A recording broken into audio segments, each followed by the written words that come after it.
अस्सलाम वालेकुम viewers, welcome to my channel. आज मैं आपके लिए जनरल नॉलेज की एक और नई मुफीद वीडियो लेकर आई हूँ। वीडियो को आखिर तक देखिएगा ताकि आप तमाम सवालात से फ़ायदा हासिल कर सकें। पहला सवाल है, कुरान मजीद में हज़रत आदम अलैहिस्सलाम का नाम कितनी आयत में आता है? कुरान मजीद में हज़रत आदम अलैहिस्सलाम का नाम कितनी आयत में आता है? इसका जवाब है 25 आयत में।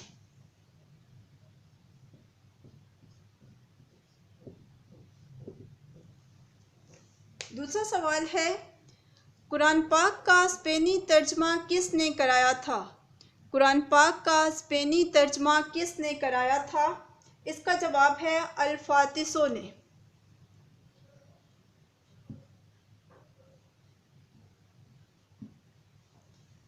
अगला सवाल है, कुरान पाक का स्पेनी तर्जमा किस सन में छपा था? कुरान पाक का स्पेनी तर्जमा किस सन में छपा था? इसका जवाब है 1844 में।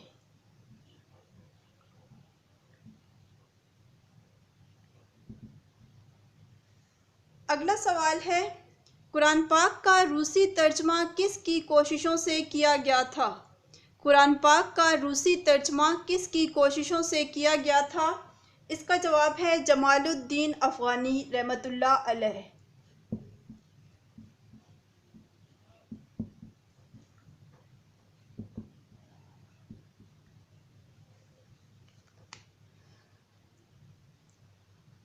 अगला सवाल है, सूरह मुदस्सिर किस पारे में है? सूरह मुदस्सिर किस पारे में है? इसका जवाब है 29वें पारे में।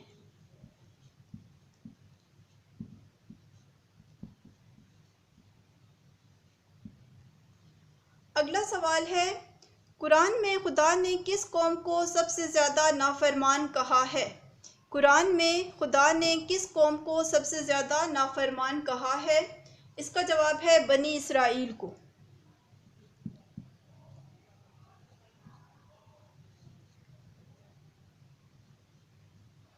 अगला सवाल है, क्या कुरान पाक का नुस्खा चांद पर भी भेजा गया?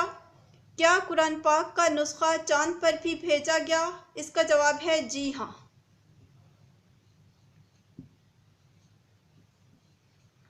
तो ये थे मेरे आज के जनरल नॉलेज के सवालात। उम्मीद करती हूँ आपको ज़रूर इनसे फ़ायदा हुआ होगा। मज़ीद ऐसी वीडियोस देखने के लिए हमारे चैनल को सब्सक्राइब कर लें। चैनल को सब्सक्राइब करके साथ दिया हुआ बेल आइकन ज़रूर प्रेस करें ताकि आपको हर नई आने वाली वीडियो का नोटिफिकेशन सबसे पहले मिलता रहे। वीडियो को लाइक करें, शेयर करें और कमेंट करें। अगली वीडियो के आने तक अल्लाह हाफिज़।